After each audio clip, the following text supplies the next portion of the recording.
90ರ ದಶಕದಲ್ಲಿಯೇ ಖಮೇನಿಗೆ ಮುಹೂರ್ತ ಇಟ್ಟಿತ್ತ ಇಸ್ರೇಲ್.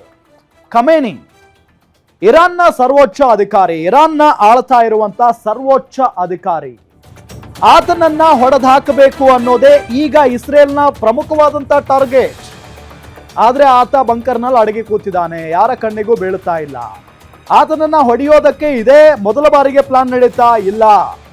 90ರ ದಶಕದಲ್ಲಿಯೇ ಖಮೇನಿಗೆ ಮುಹೂರ್ತ ಇಟ್ಟಿತ್ತಂತೆ ಇಸ್ರೇಲ್. ಖಮೇನಿಯನ್ನ ಮುಗಿಸುವಂತೆ ಮೊಸ್ಸಾದ್ಗೆ ಕೇಳಿದ್ಯಾರು?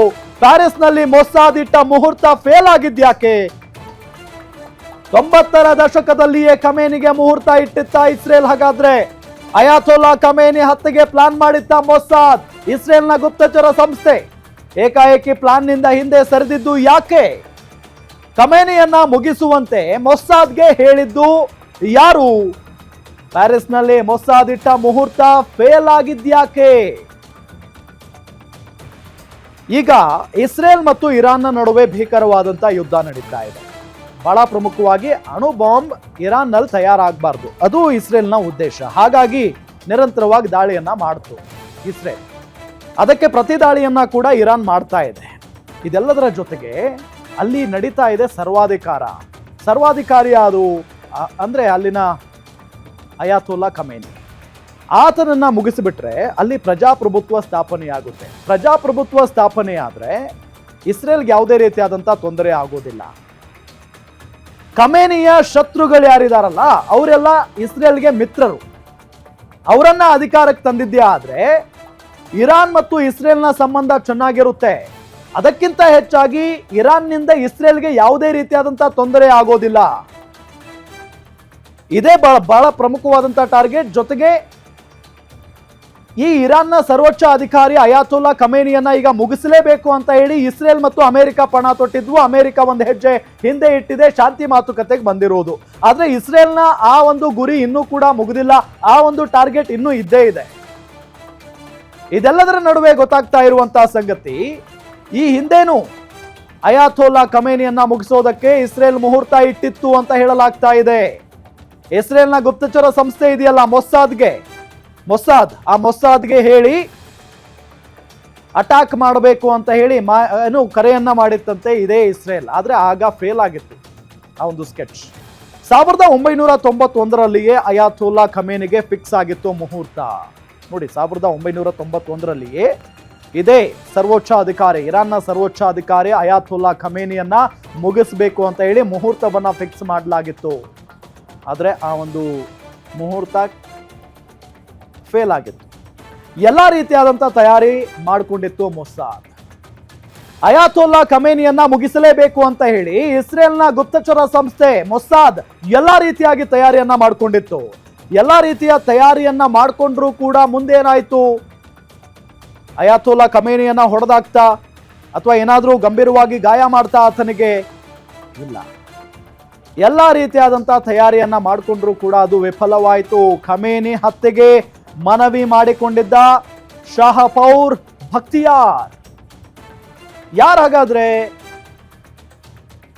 ಈ ಖಮೇನಿ ಹತ್ಯೆಗೆ ಸ್ಕೆಚ್ ಹಾಕಿದ್ದು, ಖಮೇನಿ ಹತ್ಯೆ ಆಗಬೇಕು ಅಂತ ಹೇಳಿದ್ದು ಯಾರು ಮೊಸ್ಸಾದ್ಗೆ ಅನ್ನೋ ಪ್ರಶ್ನೆಗೆ ಉತ್ತರ ಶಹಪೌರ್ ಬಖ್ತಿಯಾರ್. ಇವ್ರು ಯಾರು? ಶಹಪೌರ್ ಬಖ್ತಿಯಾರ್ ಯಾರು ಹಾಗಾದ್ರೆ? ಅವರಿಗೂ ಮತ್ತು ಈ ಇರಾನ್ನ ಸರ್ವೋಚ್ಚ ಅಧಿಕಾರಿ ಖಮೇನಿ ಏನಿದ್ದಾನೆ, ಅಯಾತೊಲ್ಲಾ ಖಮೇನಿ, ಇವರಿಬ್ಬರಿಗೂ ನಡುವಿನ ದ್ವೇಷ ಏನು? ಶಹಪೌರ್ ಬಖ್ತಿಯಾರ್ ಯಾರು ಅಂತ ಅಂದ್ರೆ ಇರಾನ್ನ ಮಾಜಿ ಪ್ರಧಾನಿ ಖಮೇನಿಯನ್ನ ಹೊಡೆದಾಕಬೇಕು ಅಂತ ಹೇಳಿ ಮೊಸ್ಸಾದ್ಗೆ ಕೇಳ್ಕೊಂಡಿತ್ತು, ಹೇಳಿತ್ತು, ಡೀಲ್ ಕೊಟ್ಟಿತ್ತು. ಮೊಹಮ್ಮದ್ ರೇಜಾ ಸೈರಸ್ ಪಹಲಾವಿ ಗಡೀಪಾರಿಗೆ ಬೇಜಾರಾಗಿತ್ತು. ಅವರಿಗೆ ಮೊಹಮ್ಮದ್ ರೇಜಾ ಸೈರಸ್ ಪಹಲಾವಿ ಗಡೀಪಾರಾಗಿತ್ತು. ಅದರಿಂದ ಬೇಜಾರು ಮಾಡಿಕೊಂಡಿದ್ರು ಬಖ್ತಿಯಾರ್ ಅನ್ನೋದು ಗೊತ್ತಾಗ್ತಾ ಇರುವಂತ ಸಂಗತಿ. ಇರಾನ್ ಮಾಜಿ ಪ್ರಧಾನಿ ಬಖ್ತಿಯಾರ್ ಮೊಹಮ್ಮದ್ ರೇಜಾ ಸೈರಸ್ ಪಹಲಾವಿ ಗಡೀಪಾರಿಗೆ ಬೇಜಾರಾಗಿ ಇರಾನ್ನಿಂದ ಗಡೀಪಾರಾಗಿದ್ದಂತ ಮೊಹಮ್ಮದ್ ರೇಜಾ ಸೈರಸ್ ಪಹಲಾವಿ ಈ ವಿಚಾರವಾಗಿ ಬಖ್ತಿಯಾರ್ ಖಮೇನಿ ನಡುವೆ ವೈಮನಸ್ಸು ಸೃಷ್ಟಿಯಾಗಿತ್ತು. ಇದೇ ವಿಚಾರಕ್ಕೆ ಸಂಬಂಧಪಟ್ಟಂತೆ ಇರಾನ್ನ ಮಾಜಿ ಪ್ರಧಾನಿ ಬಖ್ತಿಯಾರ್ ಮತ್ತು ಸರ್ವೋಚ್ಚ ಅಧಿಕಾರಿ ಖಮೇನಿಯ ನಡುವೆ ಬಿರುಕು ಬಿಟ್ಟಿತ್ತು, ವೈಮನಸ್ಸು ಶುರುವಾಗಿತ್ತು. ಹಾಗಾಗಿನೇ ಬಕ್ತಿಯಾರ್ ಏನ್ ಮಾಡ್ತಾರೆ, ಈ ಖಮೇನಿಯನ್ನ ಮುಗಿಸಲೇಬೇಕು ಅಂತ ಹೇಳಿ ಪ್ಲಾನ್ ಮಾಡ್ತಾರೆ. ಮುಗಿಸೋದಕ್ಕೆ ಮೊಸಾದ್ ಕರೆಕ್ಟು ಅಂತ ಹೇಳಿ ಆ ಸಂಸ್ಥೆಯ ಮೊರೆ ಹೋಗ್ತಾರೆ. ಖಮೇನಿಯನ್ನ ಹತ್ಯೆ ಮಾಡುವಂತೆ ಬಕ್ತಿಯಾರ್ ಮನವಿಯನ್ನ ಮಾಡಿಕೊಳ್ತಾರೆ. ಪತ್ರಕರ್ತ ರೊನೆನ್ ಬರ್ಗಮ್ ಬರೆದ ಪುಸ್ತಕದಲ್ಲಿ ಈ ಬಗ್ಗೆ ಉಲ್ಲೇಖ ಇದೆ. ಪತ್ರಕರ್ತರು ರೊನೆನ್ ಬರ್ಗಮ್ ಅವರೊಂದು ಪುಸ್ತಕ ಬರೆದಿದ್ದಾರೆ. ಆ ಪುಸ್ತಕದಲ್ಲಿ ಈ ವಿಚಾರಕ್ಕೆ ಸಂಬಂಧಪಟ್ಟಂತೆ ಬಹಳಷ್ಟು ಡೀಟೇಲ್ಸ್ ಇದೆ, ಇದರ ಬಗ್ಗೆ ಉಲ್ಲೇಖ ಇದೆ.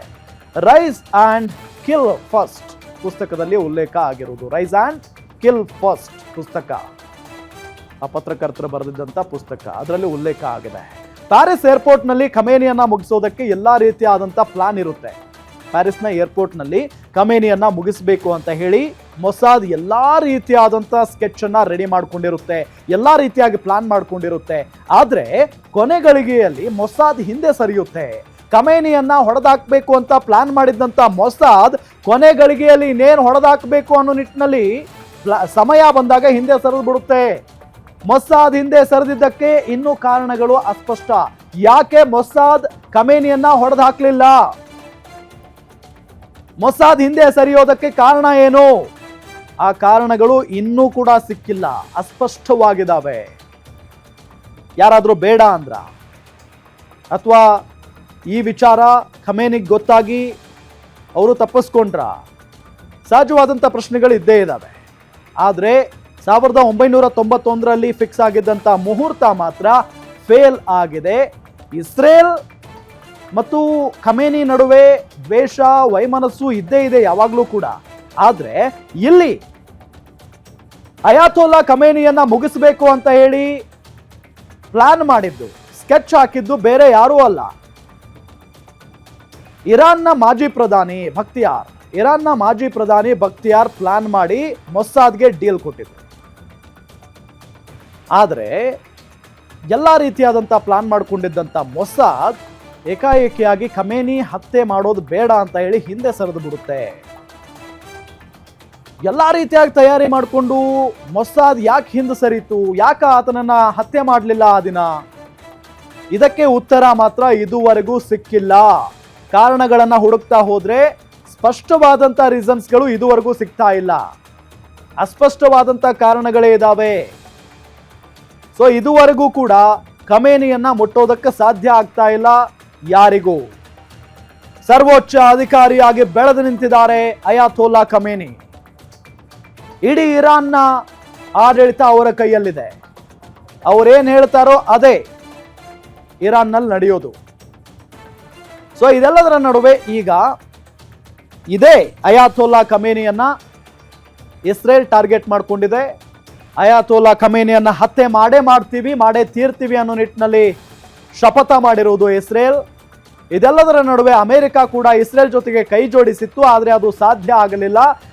ಯಾಕೋ ಅಮೆರಿಕ ಮತ್ತೆ ಹಿಂದೆ ಹೋಗಿ ಶಾಂತಿ ಅಂತ ಹೇಳಿ ಮಾತುಕತೆಯನ್ನ ಮಾಡಿ ಕದನ ವಿರಾಮವನ್ನ ಘೋಷಣೆ ಮಾಡಿಬಿಡ್ತು. ಇದೆಲ್ಲದರ ನಡುವೆ ಕದನ ವಿರಾಮ ಘೋಷಣೆ ಆಗಿದೆ. ಎರಡೂ ರಾಷ್ಟ್ರಗಳ ನಡುವೆ ಯುದ್ಧ ನಿಲ್ಲುತ್ತೆ ಅಂತ ಅನ್ಕೊಂಡಿದ್ದಂಥವರಿಗೆ ಮತ್ತೆ ಶಾಕ್ ಆಗಿದೆ. ಕಾರಣ ಇರಾನ್ ಮೊದಲಿಗೆ ಕದನ ವಿರಾಮ ಘೋಷಣೆ ಆದ ನಂತರ ಇರಾನ್ ಸೈಲೆಂಟ್ ಆಗಿಲ್ಲ, ಇಸ್ರೇಲ್ ಮೇಲೆ ದಾಳಿಯನ್ನ ನಡೆಸುತ್ತೆ. ದೊಡ್ಡ ಮಟ್ಟದ ನಷ್ಟ ಆಗುತ್ತೆ ಇಸ್ರೇಲ್ಗೆ. ಸೊ ಇಸ್ರೇಲ್ ಸೈಲೆಂಟ್ ಆಗುತ್ತಾ? ಇಲ್ಲ. ಕದನ ವಿರಾಮ ಘೋಷಣೆಗೂ ಮುನ್ನ ಷರತ್ತುಬದ್ಧವಾಗಿ ಇದಕ್ಕೆ ಒಪ್ಕೊಂಡಿತ್ತು ಇಸ್ರೇಲ್. ಅಂದ್ರೆ ನಮ್ಮ ಮೇಲೆ, ಇಸ್ರೇಲ್ ಮೇಲೆ ಇರಾನ್ ದಾಳಿಯನ್ನ ಮಾಡದೆ ಹೋದ್ರೆ ನಾವು ಒಪ್ಕೊಳ್ತೀವಿ ಈ ಕದನ ವಿರಾಮಕ್ಕೆ ಅಂತ ಹೇಳಿ. ಆದ್ರೆ ಕದನ ವಿರಾಮದ ಷರತ್ತನ್ನ ಉಲ್ಲಂಘನೆ ಮಾಡಿದ್ದು ಇರಾನ್. ಹಾಗಾಗಿ ಮತ್ತು ಎರಡೂ ದೇಶಗಳ ನಡುವೆ ದಾಳಿ ಪ್ರತಿದಾಳಿ ನಡೀತಾನೆ ಇದೆ.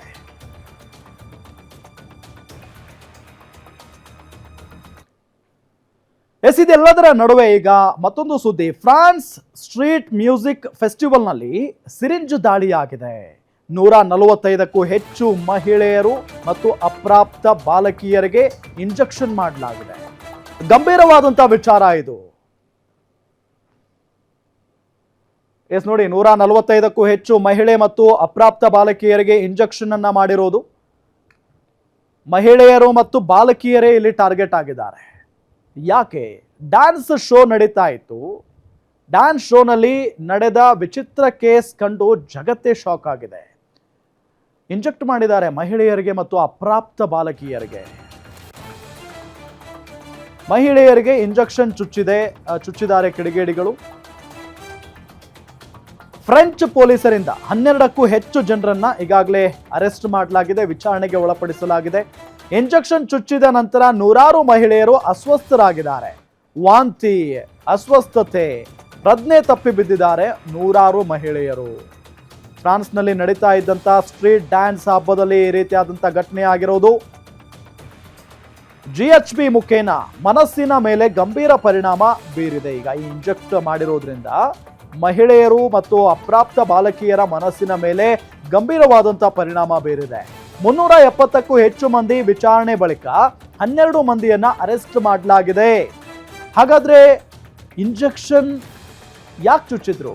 ಆ ಇಂಜೆಕ್ಟ್ ಮಾಡಿದವರು ಯಾರು? ಜೊತೆಗೆ ಅದರಲ್ಲಿ ಏನಿತ್ತು? ಸಹಜವಾಗಿ ಕಾಡ್ತಾ ಇರುವಂತ ಪ್ರಶ್ನೆ ಇದು. ಅದು ಕೂಡ ಮಹಿಳೆಯರನ್ನೇ ಟಾರ್ಗೆಟ್ ಮಾಡ್ಕೊಂಡಿದ್ದಾರೆ, ಅಪ್ರಾಪ್ತ ಬಾಲಕಿಯರನ್ನೇ ಟಾರ್ಗೆಟ್ ಮಾಡ್ಕೊಂಡಿದ್ದಾರೆ. ಅದಕ್ಕೆ ಪ್ರಮುಖವಾದಂತಹ ಕಾರಣ ಏನು? ಪ್ಯಾರಿಸ್ನಲ್ಲೊಂದು ಸಿರಿಂಜ್ ಅಟ್ಯಾಕ್ ಪ್ರಕರಣಕ್ಕೆ ಸಂಬಂಧಪಟ್ಟಂತೆ ನಾವು ಮಾತಾಡ್ತಾ ಇದ್ದೀವಿ. 145ಕ್ಕೂ ಹೆಚ್ಚು ಮಹಿಳೆಯರಿಗೆ ಡ್ರಗ್ ಇಂಜೆಕ್ಷನ್ ಅನ್ನ ನೀಡಲಾಗಿದೆ. ಸ್ಟ್ರೀಟ್ ಡ್ಯಾನ್ಸ್ ನಡೀತಾ ಇತ್ತಲ್ಲಿ. ಆ ಸಂದರ್ಭದಲ್ಲಿ ಏಕಾಏಕಿಯಾಗಿ ಬಂದಂತ ಕೆಲವರು ಮಹಿಳೆಯರಿಗೆ ಮತ್ತು ಅಪ್ರಾಪ್ತ ಬಾಲಕಿಯರಿಗೆ ಇಂಜೆಕ್ಟ್ ಮಾಡ್ತಾರೆ. ಮಹಿಳೆಯರಿಗೆ ಸಿರಿಂಜ್ ಮುಖೇನ ಡ್ರಗ್ಸ್ ಅನ್ನ ಚುಚ್ಚಿದ್ದಾರೆ ದ್ರೋಹಿಗಳು. ಪ್ರಕರಣದ ಬಗ್ಗೆ ಇನ್ನೂ ಯಾವುದೇ ರೀತಿಯಾದಂತಹ ಸ್ಪಷ್ಟ ಮಾಹಿತಿ ಬಂದಿಲ್ಲ. ಪ್ರಕರಣದಲ್ಲಿ 12 ಶಂಕಿತರನ್ನ ಈಗಾಗಲೇ ಬಂಧಿಸಲಾಗಿದೆ, ವಿಚಾರಣೆಯನ್ನ ಮಾಡ್ತಾ ಇದ್ದಾರೆ. ಪ್ರಕರಣದಲ್ಲಿ ಡೇಟ್ ರೇಪ್ ಡ್ರಗ್ಸ್ ಅನ್ನ ಉಪಯೋಗಿಸಲಾಗಿದೆ ಅಂತ ಹೇಳಲಾಗ್ತಾ ಇದೆ. ಡೇಟ್ ರೇಪ್ ಡ್ರಗ್ಸ್ ಅನ್ನ ಉಪಯೋಗ ಮಾಡಲಾಗಿದೆ. ಉದಾಹರಣೆಗೆ ಈ GHB ಅನ್ನ ಇಂಜೆಕ್ಟ್ ಮಾಡಲಾಗಿದೆ ಅಂತ ಹೇಳಲಾಗ್ತಾ ಇದೆ. ಮಹಿಳೆಯರನ್ನ ಪ್ರಜ್ಞೆ ತಪ್ಪಿಸಿ ಅವರ ಮೇಲೆ ದೌರ್ಜನ್ಯ ಎಸಗುವಂತ ಪ್ಲಾನ್